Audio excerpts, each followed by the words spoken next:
Chapter 1. Aria promptly leaped from her sofa and rushed to the restroom, needing to vomit. This had been happening for 3 weeks now. A persistent inner voice suggested she was pregnant, but she tried to convince herself otherwise, thinking it might just be a stomach infection. However, she could no longer endure it. She barely found food to eat, and the small amounts she managed to get from the hospital's leftovers, she couldn't even keep down due to constant nausea. After emptying her stomach, Aria remained seated on the bathroom floor for several minutes to regain her strength. Following that, she rinsed her mouth and completed her usual morning routine before putting on a very simple dress and black sandals. She styled her hair into a messy bun, then picked up her bag and left her apartment for work. Since there was no food at home, she had no breakfast. She hoped to get some leftovers from the nurse Jenkins at the hospital. The hospital wasn't far from Aria's residence, making it easy for her to walk there. It was about a 15-minute walk, though it could take longer depending on how quickly she walked. Aria found herself in a pleasant mood, anticipating seeing Sophia later that day. She hadn't seen Sophia yesterday because it was Sunday, her day off. It had been over 3 months, and Sophia was still in a coma. Aria hoped the young girl would wake up soon. Aria entered the hospital and immediately changed into her cleaning attire, which consisted of a navy blue shirt and pants. Afterward, she went to the hospital's storage room and began cleaning there first. While tidying the store, she discovered a box of pregnancy tests. "Well, let me just get this over with," she murmured to herself. After a few minutes of deciding which one to use, Aria went to the restroom and used the test. She was certain she wasn't pregnant. "I mean, how could I be? It was just a one-night encounter," she mused. After waiting for the recommended 3 minutes, Aria checked the pregnancy test and saw what she had dreaded: 2 pink lines. She was, in fact, pregnant. "Lord Jesus," she exclaimed as the stick slipped from her grasp.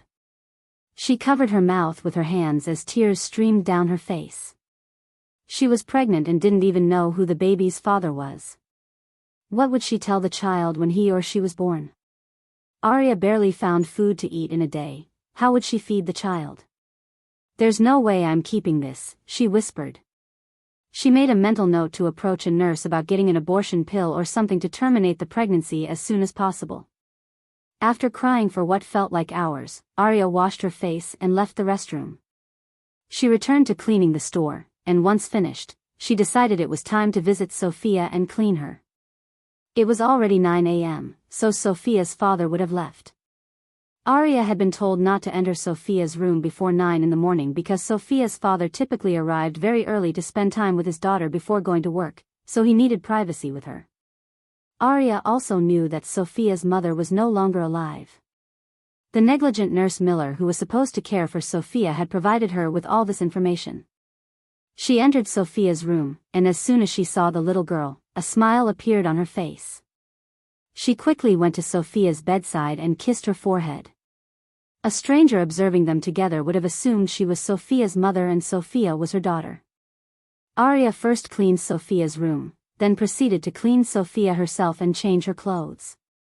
Aria was combing Sophia's hair when she suddenly burst into tears. She would have loved to have a baby girl like Sophia, but due to her circumstances, she felt she had no option but to abort her baby. She undoubtedly felt guilty about it, but she saw no other choice. Aria was so engrossed in her tears and thoughts that she didn't notice when someone entered the room. Isabel's shift was scheduled to begin at 9:30 a.m., but she arrived at the hospital earlier than expected because there wasn't much traffic today. Isabel placed her bag in her office and put on her white coat. Since her shift didn't start for another 30 minutes, she decided to check on her niece. She missed Sophia greatly and prayed the little girl would wake up soon. Isabel also decided to use that opportunity to see Aria. She had visited Eleanor, her mother, yesterday, and Eleanor had told her about Aria, how well she took care of her niece. Isabel wanted to thank Aria. She had never been particularly close to the hospital staff, but she knew Aria was a kind, quiet, and respectful young lady. Isabel entered Sophia's room and saw Aria, who was sitting beside Sophia and crying. "Why are you crying, Aria?" Isabel asked with deep concern in her voice, walking towards Aria. Aria stood up and looked at Isabel's face, and Isabel noticed Aria's puffy, red eyes. She also observed Aria's appearance. She looked pale, thin, and frail. "Sorry, document. I didn't realize you had come in," Aria said, using the back of her hand to wipe her face. "Are you okay?" Isabel asked again, placing her right hand on Aria's left shoulder. "Don't worry about me, I'll be fine," Aria sniffed. She removed Isabel's hand from her shoulder and rushed out of the room. "Hey, wait," Isabel called out, but Aria didn't bother to look back or stop running. Isabel went over to Sophia and kissed her forehead. "I'll be back, honey," she whispered and then ran after Aria. "Aria, wait!" Isabel shouted, but Aria kept running. "Damn, these heels," Isabel paused running for a moment and took off her heels. She held them in her right hand and continued to run, ignoring the disapproving glances she received. "Aria, I know you're in there. Please open the door," Isabel said, banging on the door Aria had locked herself behind. She recognized it as the cleaner's room. "Aria, I promise to help you in any way I can. Just please open the door," Isabel said, banging the door very hard and breathing heavily. Aria had made her run. The last time she had run like that was in high school. Isabel was a very inactive person. She preferred a 15-minute vigorous dance to other forms of exercise. Isabel was surprised to see Aria in such a state. Her mother had described her as a very cheerful person, and she wondered what was making her cry like that. "Hope you know I'm still waiting, Aria. I won't leave here until you open the damn door," Isabel reminded her. Aria had no choice but to open the door for Isabel to enter. Isabel entered the room and noticed it was a typical cleaner's room, filled with cleaning supplies and one large bench for sitting. Aria sat on the bench, and Isabel removed her doctor's coat and sat beside her. Aria looked so vulnerable that Isabel pulled her into a hug, and tears began to pour down Aria's face. "Cry it all out, baby girl," Isabel said, gently rubbing Aria's back. Aria stopped crying after a while and pulled away from the embrace. "I'm sorry for getting your shirt wet," Aria said, sniffing. "Don't worry about that," Isabel said, waving her hands dismissively. "Aria, what's wrong? You can tell me anything. I will help you in any way I can," Isabel assured her. Aria nodded, and they both remained silent for a while. She was debating whether she should tell Isabel about her problem. She then decided to confide in Isabel. Since Isabel was a doctor, perhaps she could assist with the abortion process. "I lost my parents when I was 5, so I had to live with my aunt. I was never treated well. I was forced to quit school in my final year of high school and stick to doing house chores while her children went to school. I ran away from them when I was 18 because life there was unbearable for me. I would be beaten without any fault, and I just couldn't bear it any longer. I ran away with the little money I had and came to the city. I was able to rent a room, and my landlord recommended me here when I told him I was looking for a job. I was hired as a cleaner, but the pay isn't enough. It's almost the same amount as my house rent, which leaves me with no food to eat. Our patients don't like hospital food, so I'm fortunate to always get some leftovers." Aria paused, then continued. "A nurse approached me when Sophia was first admitted here. She said she would pay me a sum of money if I took her place in caring for Sophia. I agreed because it was an opportunity for me to earn more. The nurse paid me for the first month and then refused to pay me for the second month. I was so angry because I had plans for that money.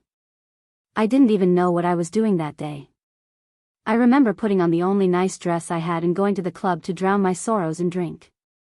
That's where I had a one-night stand with a stranger," Aria said as she burst into tears again. Isabel pulled her into a hug and continued to rub her back. Aria had truly been through a lot, and Isabel couldn't even imagine being in that situation herself. "Even after the nurse refused to pay me, I continued to take care of Sophia. I've grown very fond of her, and I love her as if she were my own," Aria said, and Isabel nodded, not failing to notice the love in her eyes as she spoke about her niece. "My mom mentioned that, which is why I came looking for you, to thank you," Isabel said. "Eleanor is your mom?" Aria asked, surprised. Yes. And Sophia is my niece, Isabel replied, and Aria nodded. For the past 3 weeks, I've been feeling weak and nauseous, and I kept throwing up periodically. I kept telling myself it was a stomach infection until I decided to take a test this morning, and it came back positive, Aria said with tears in her eyes. You saw me crying in Sophia's room because I was thinking about my unborn child. I would love to have a child like Sophia, but I don't think it will be possible, Aria said. What do you mean by that? Isabel asked, hoping Aria wasn't considering what she feared. I've decided to get an abortion, Aria whispered. Isabel took Aria's hands in hers. You can't do that, Aria, this child has a right to live. I barely eat once a day, how do you expect me to feed the baby? The leftovers I eat aren't healthy, where I live isn't suitable for a newborn, and I can't get a better job because I didn't even finish high school. There's no way I can provide for this baby. To top it all off, I don't even know the father, Aria said as she burst into another round of tears. Can you please abort this baby for me? She asked Isabel. What? I can't do that, Aria. It's against my profession and even the laws of Massachusetts, Isabel replied. No one needs to know about this document. It will stay between you and me, I promise. You wouldn't want an innocent child to come into this world only to suffer, would you? Aria said, which left Isabel speechless. Chapter 2. Eugene, what am I going to do? Isabel exclaimed into the phone. She had just finished explaining Aria's entire situation to Damien, seeking his advice. Since her conversation with Aria that morning, Isabel had been torn. She couldn't bring herself to be involved in ending an innocent life. Isabel had told Aria she needed time to think about it. Afterward, she gave Aria some money for food and insisted she take the rest of the day off. Aria initially resisted accepting the money, but Isabel compelled her, unwilling to let her continue eating only leftovers, especially now that she was expecting a baby, even if Aria was still determined not to keep it. Isabel assured Aria not to worry, promising to cover for her absence for the rest of the day. Of course, she also got Aria's address, pledging to visit later to discuss things further. Having just completed her shift, Isabel was unsure what to do, so she called her brother for guidance, hoping he would offer some sensible counsel. Well, it's her body. If she wants to, then maybe you should help her with the abortion, Damien said from the other end of the line. Damien, how can you be so cruel? We're talking about an innocent life here, Isabel retorted, a hint of anger in her voice, as she sat behind her office desk. Besides, you know abortion is against the law, and my license could be revoked if I'm caught, Isabel added, clearly frustrated. She couldn't believe her brother was giving her such foolish advice. He usually offered the best insights, which was why she typically turned to him when she needed an opinion on how to handle something. But she felt she had made a big mistake this time. Forgive me, Isabel. It's just that I've had so much on my mind lately, you know, with Sophia's condition and work being so hectic these days, Damien replied, a note of guilt and weariness in his voice. Don't worry, Damien, Sophia will wake up very soon. We've seen a lot of improvement in her. You don't have to worry anymore. Let's just keep praying and have faith, Isabel comforted him. I know. I just miss my baby girl a lot, Damien responded. Me too, Isabel said, her voice filled with sadness. Okay, what should I do about my friend? Isabel asked, returning to the main reason for her call. Perhaps we should try to help her financially. But first, she has to quit working as a cleaner. Since she's still in her first trimester, as you said, she needs to be extra careful, and a cleaning job would be detrimental due to the stress involved, Damien suggested. Yeah, but she's a very shy person. She almost didn't want to take the money I gave her this morning. I had to force her to accept it. She's always been independent, and I guess receiving things from others is quite new to her, Isabel explained. I truly feel for her. She's been through so much at such a young age, Damien said with a somber tone. Yeah, me too, Isabel agreed. You know what? Tell her I'm offering her a job as my personal assistant. Besides her salary, she'll also get other benefits. Maybe with this job, she'll change her mind about aborting the baby. Thanks, Damien. I'll try to convince her to accept the offer, Isabel said, a huge smile on her face. Don't mention it, sis. She's always been there for Sophia, so I guess it's not wrong if we help her too, Damien replied. Yeah, she loves Sophia as if she were her own, Isabel confirmed. Yeah, Mom told me. She even wanted me to see her. She's been stressing how beautiful she is. You know, Mom's been trying to get me to marry someone else, but I don't think I'm ready for that, Damien said, which made Isabel chuckle. She's a very beautiful lady, Isabel agreed. All right then. Keep me updated and let me know how it goes, Damien said. Thanks, Damien, Isabel said, then ended the call. Isabel decided to visit Aria before heading to her own apartment, which was a 20-minute drive from Aria's place. She had stopped at a restaurant to pick up some food for both of them. Now, she stood in front of Aria's apartment. Isabel knocked, and the door opened, revealing Aria in pajama shorts and a tank top. Hi, Isabel greeted. Hello, Aria replied, opening the door wider for Isabel to enter. Isabel stepped into Aria's apartment and looked around. Aria's living conditions were far from ideal in Isabel's eyes. It was a single-room apartment with a very tiny bathroom and an attached toilet. The living room also served as Aria's bedroom. She had no bed, so the couch functioned as both her chair and bed. She had also designated a very small corner as the kitchen. Isabel truly empathized with Aria. Her place was too small and not well ventilated. There was no way Aria could raise a baby here. I hope you don't mind, my house isn't as luxurious as you might have imagined, Aria said. No, I don't, Isabel replied with a smile. I bought us dinner, I hope you don't mind, Isabel said, handing Aria the plastic bag containing the food she had purchased. Thanks, Aria smiled and took the plastic bag from Isabel. They served the food and ate in silence. Afterward, Aria and Isabel cleared the plates and washed the dishes. Thanks for this morning, thanks for coming over, and thanks for dinner, Aria said, taking a seat beside Isabel on the couch. Don't mention it, Aria, Isabel smiled. So, have you decided on helping me? You know, with the abortion stuff, Aria asked, and Isabel exhaled. Isabel took Aria's hands in hers and said, You know I can't do that. It's just not possible. Please, you have to help me. I can't raise a child in this condition, Aria pleaded, already on the verge of tears. Aria worked as a cleaner at the hospital and had witnessed various situations where young girls were admitted because they had taken fake abortion pills or sought help from unqualified doctors.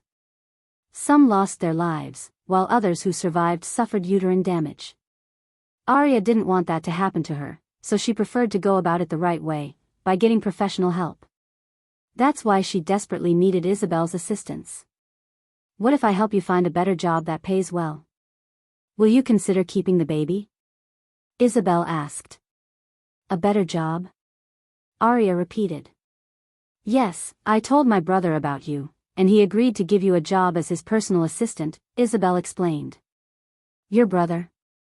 Sophia's father, she asked, and Isabel nodded. I don't know about that, Isabel, Aria said, completely bewildered. You've been through a lot, and my brother and I want to help you. That's why he offered you a job at his company and insisted you quit working as a cleaner. You've done so much for us by taking care of our Sophia, and we're happy to help you. You know, with this job, you'll be paid a lot more than you earn at the hospital and will be able to take care of your little one, Isabel said, trying to sound as convincing as possible. But what about Sophia? Who will take care of her while I'm gone? Aria asked, already saddened by the thought of not seeing the little girl again.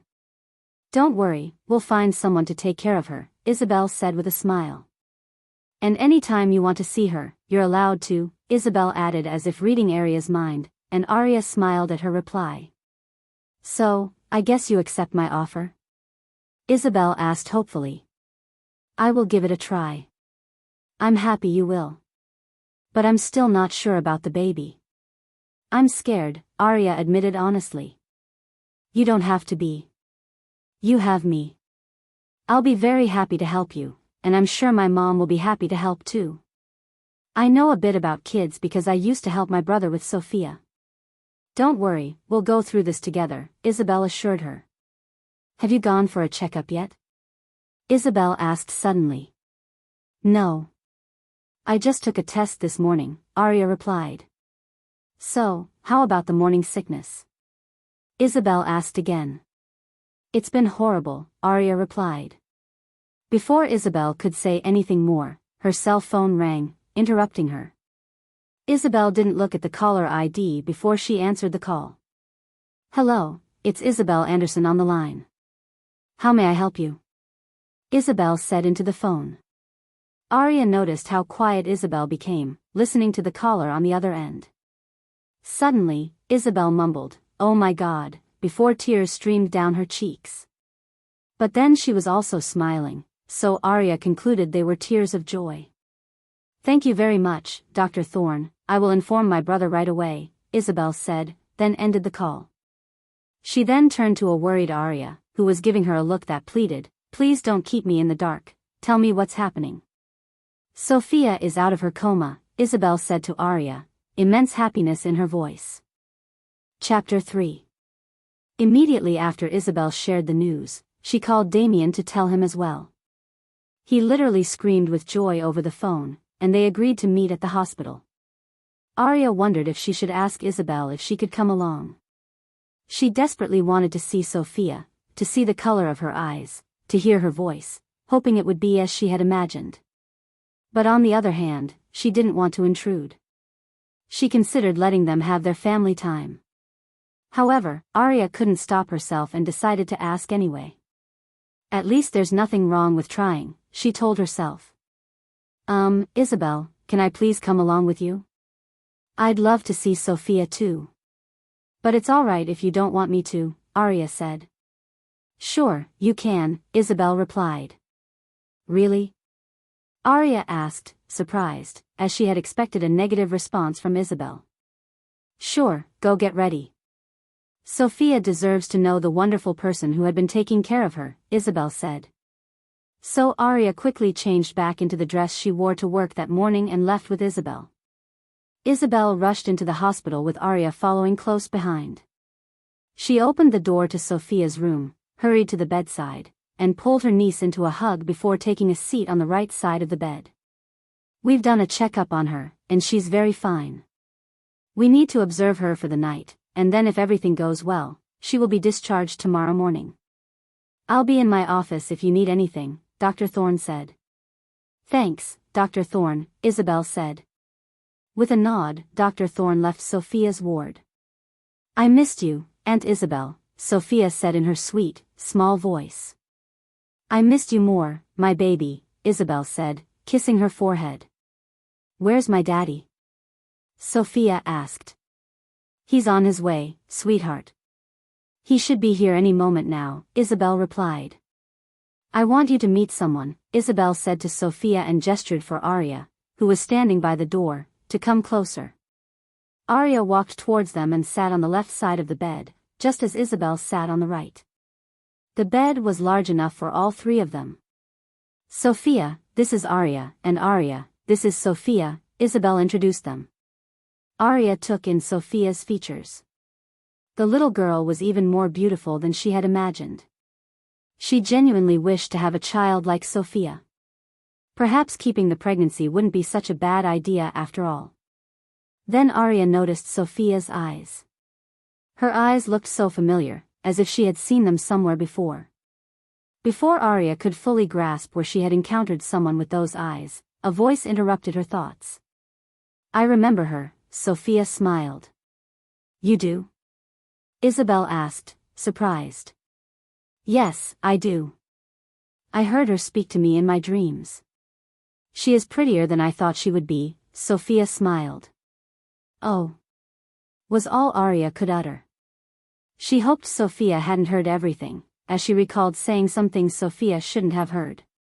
I love your voice, thank you for always singing to me, Sophia said to Aria, then pulled Aria into an unexpected hug. And thank you for taking care of me, Sophia whispered, and Aria almost teared up. You guys look so adorable, Isabel cooed. Sophia surprised them again. After pulling away from the hug, she placed her right hand on Aria's belly and said, "Will you still keep the baby?" She asked, looking at Aria with pleading eyes. Isabel and Aria's jaws literally dropped, and their eyes were as wide as saucers. She was supposed to be in a coma. How did she hear all that I said? Aria thought to herself. Sophia saw that her aunt and Aria were still in shock, so she continued, "I hope you keep the baby, Aria. If it's a girl, she's going to be a very pretty baby like you, and if it's a boy, he's going to be very charming." So, does that mean you could hear all that we were saying while you were sleeping?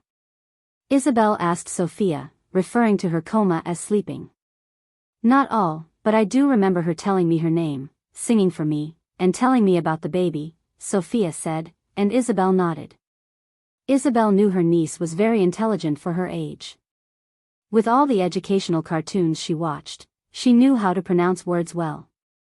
Aria was about to say something before they were interrupted by the door opening and someone entering. Immediately, Aria looked back and saw someone she never expected to see, the man she had a one-night stand with, the father of her unborn child about whom she was having doubts, her baby daddy. But what could he be doing here, she asked herself. Damien, on the other hand, didn't notice the other people in the room as he entered. His eyes were fixed on the hospital bed where his daughter was lying. He quickly ran to the right side of the bed where Isabel was sitting and hugged Sophia. Isabel stood up so Damien would be comfortable with his daughter. "I miss you, princess." "I miss you so much," Damien said as he showered Sophia's face with kisses. "I miss you too, Daddy," Sophia replied. "Oh my God," Damien heard a very familiar voice say. He looked to his left side because that was where the voice came from, and behold, he saw that face, the face that had been haunting him for over 3 weeks now, the mysterious lady he had a one-night stand with. Damien's mouth moved as if it wanted to say something, but words failed him, and before he knew it, the mysterious lady was out of his sight. Isabel noticed Aria's strange look as soon as Damien entered the room. She suddenly appeared pale. As Aria left the room, Isabel followed her. She walked quickly this time, so she was able to catch up. "Aria, are you okay? You look as if you've just seen a ghost. Is anything the matter?" Isabel asked worriedly. "That was Sophia's father, right?" Aria asked. "Yes. That's my brother. The one who wants to give you the job. Have you guys met somewhere before?" Isabel asked suspiciously. "I don't feel too well, I'll just go home," Aria said, avoiding Isabel's question. "But you can't go alone. It's late. Let me go get my keys, and I'll drop you off," Isabel offered. "Don't worry about that. I'll just get a taxi," Aria said, then fled from Isabel's presence. And fortunately for her, as she walked out of the hospital, she found a taxi. Isabel watched as Aria hurriedly got into the taxi, and the taxi driver drove off. There seemed to be something peculiar between Aria and her brother, and Isabel was determined to find out what it was. Chapter 4. "Come on, Isabel, I don't like the look you're giving me," Damien said, already exasperated. Sophia had fallen asleep, so Damien and Isabel decided to get coffee at the hospital's cafeteria. Since Aria left, Isabel had been acting rudely toward Damien, giving him one-word answers to his questions. Isabel wanted to confront her brother about Aria. She knew something was, or had been, going on between them, and it deeply bothered her that her brother was keeping it from her. She had been waiting for Sophia to fall asleep before asking her brother about the issue. But as soon as Sophia drifted off, Damien suggested they get coffee at the cafeteria, and Isabel followed him, sensing it might be a good place to talk. So here they were, at the hospital's cafeteria, sitting opposite each other with their coffee cups on the table. "What's going on between you and Aria?" Isabel asked, cutting straight to the point. "I don't understand where this is going," Damien replied. "The girl you met with me in Sophia's room, have you two ever met before?" Isabel asked, frustrated. She knew Damien clearly understood what she was saying. He was just trying to avoid the issue, and she wouldn't let him. Yeah, I guess we've seen each other before. That reminds me, how did you two meet? Damien asked, surprised to learn what his sister was doing with the girl he had a one-night stand with. Her name is Aria. She's the one who has been taking care of Sophia all this time. She's also the one I told you about this morning, the one we decided to help, Isabel said through gritted teeth. Oh, heavens! Damien exclaimed, burying his face in his hands. Will you tell me what's going on, because I'm going crazy already. Aria refused to tell me anything. You have to talk to me, Damien. I'm your sister, for crying out loud. Isabel yelled. Over a month ago, I lost a deal with the Sullivans. The deal was worth millions of dollars. I was so angry with myself. I thought if I had paid more attention, I wouldn't have lost it to my competitors. I was so sad and angry with myself, so I went to a club to get drunk, and that was where I met her. She caught my attention that night. We were both drunk and were talking about silly things.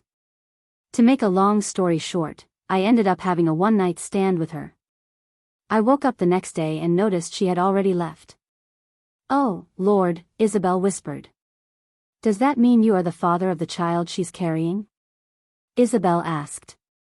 There's a high probability that I am. I was the first man to, Damien said, scratching the back of his head. Isabel exhaled, and there was a brief silence between them before she spoke. So, do you have any feelings for her? Do you think both of you could work? I don't know, I haven't been able to forget about her since that night, and her face keeps appearing in my dreams, Damien confessed. Isabel took her brother's hand in hers and looked him in the eye. I'm happy you feel that way. I'm not happy about how it happened, but I'm okay with everything. Maybe this is a sign. A sign for you to move on. Since Genevieve's death, you haven't been with any other woman. Genevieve will always be in our hearts. She forever will. It's been 5 years now, Damien, and Sophia needs a mother figure in her life, and I'm sure Aria will be perfect for that. Isabel said. Yeah, maybe, Damien murmured. I'll go talk to her, probably tomorrow, Damien said. Why not now? Isabel reasoned. I have to stay with Sophia, remember.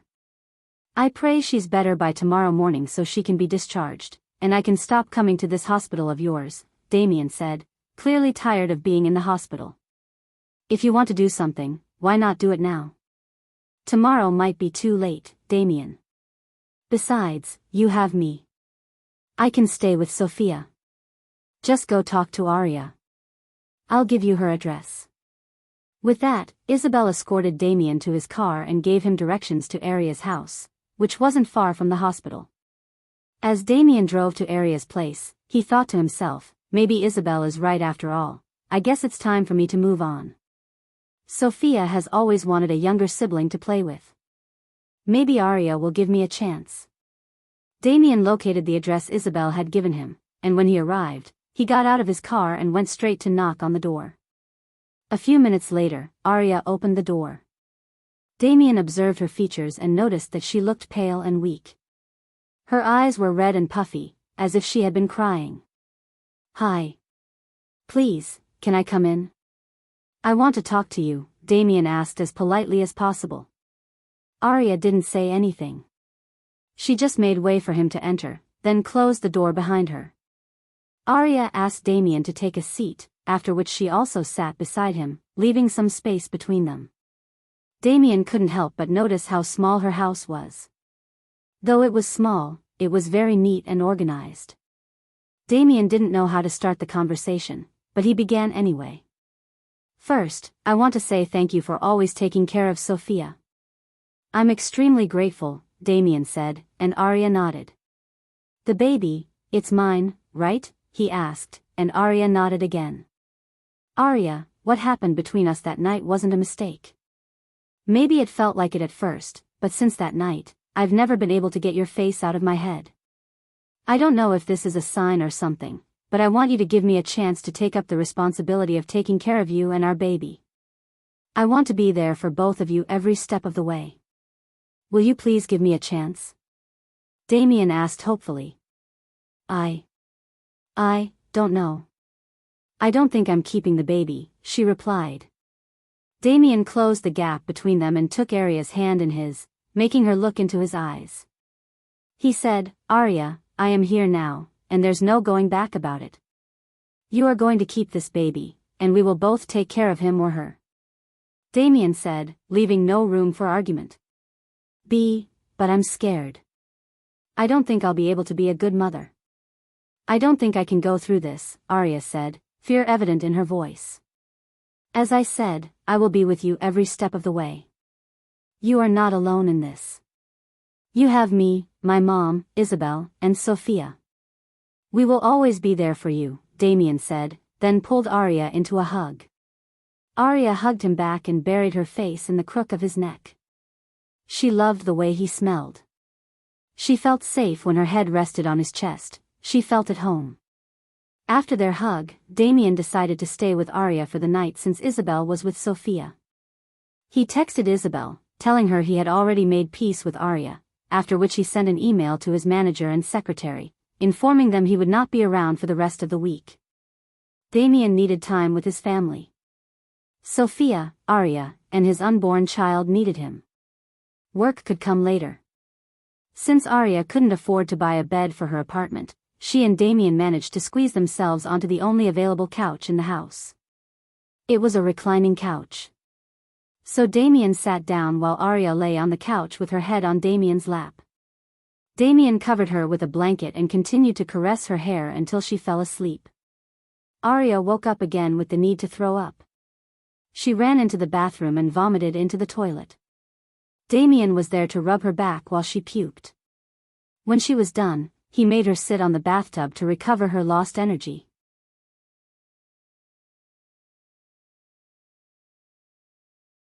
After some time, Damien gave her water to rinse her mouth and washed her face. He knew how bad morning sickness was. Genevieve had experienced the same when she was pregnant with Sophia. Should I make an appointment with the doctor? You don't have to worry, I'll come with you, Damien asked Aria, and she nodded. After Damien called to make an appointment, he told Aria he would be right back as he went to his apartment to take a quick shower and change his clothes. Then he stopped at a restaurant to get them breakfast. On his way back to Aria's, he called Isabel, and she told him Sophia was better and would be discharged that morning. Isabel agreed to take Sophia to her apartment since it was her day off. She told Damien not to worry and that he should just take Aria to the hospital, and they could both come to her apartment later to see Sophia. Damien was very grateful to his sister for her help. He returned to Aria's apartment and saw that Aria had already showered and was ready to go. They quickly ate their breakfast and headed off to the doctor's. The doctor performed an ultrasound, and at 6 weeks, they were able to hear the baby's heartbeat. It was a truly beautiful moment. Both Damien and Aria had tears in their eyes. Hearing her baby's heartbeat, Aria became resolute. Nothing was going to stop her from keeping the baby now. Chapter 5. A few weeks after Aria and Damien reconciled, Damien asked her to move in with him and Sophia, and she happily agreed. Their relationship progressed slowly. Damien made sure to turn every Friday night into a date night with Aria. He got to know her better, and Aria found herself not only trusting Damien but also falling in love with him. 2 months ago, Damien had asked Aria to be his girlfriend, and she joyfully accepted. Eleanor, Damien's mother, was incredibly grateful that her son was able to open his heart to love again, and she couldn't have been happier that it was with Aria. Isabel and Aria became almost like twins, as close as ever, and Isabel felt that Aria was the perfect partner for her brother. Sophia's happiness knew no bounds when she learned that Aria's baby would be her sibling. She was incredibly excited about becoming a big sister and would undoubtedly be a perfect one. As soon as Aria moved in with Damien and Sophia, she naturally stepped into the role of Sophia's mother. Sophia now experienced the maternal love she had always longed for, finding school burdensome as she preferred staying home with Aria.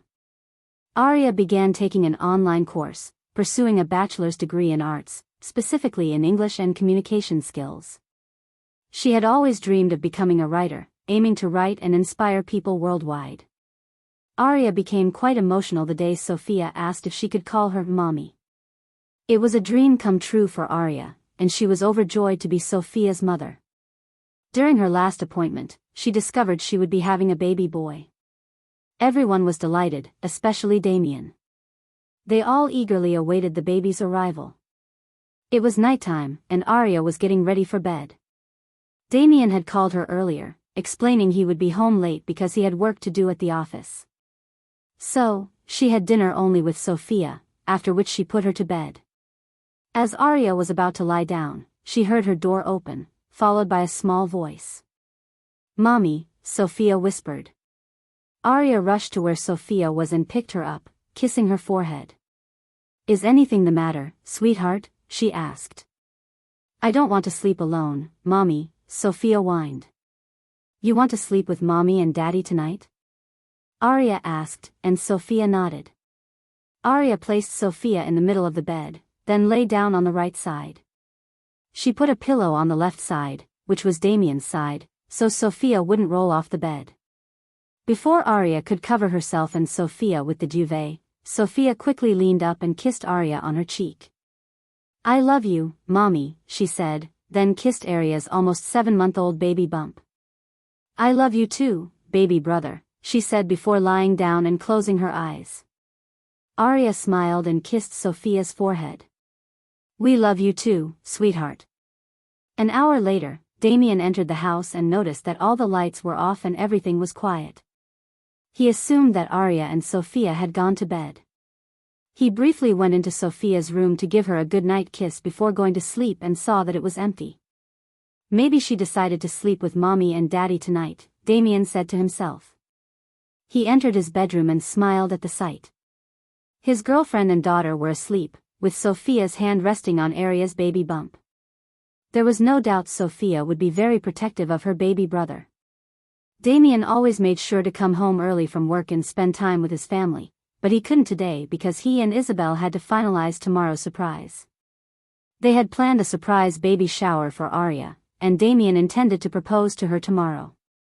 He hoped Aria would agree to become Mrs. Anderson and make him the happiest man on earth. Damien walked to the bed and kissed Aria, Sophia, and the baby bump. He was so happy with how his life had turned out. He thought that after losing Genevieve, he would never find happiness again. But Aria came and added color to his life and his daughter's life. Damien was very happy that he had lost the deal with the Sullivans. If he had won the deal, he wouldn't have gone to the bar that night and met Aria. Finally, his struggles were over. He had Sophia, Aria, his mom, and his sister. And in less than 3 months, they would be welcoming their baby boy. What more could Damien Anderson ask for? The end.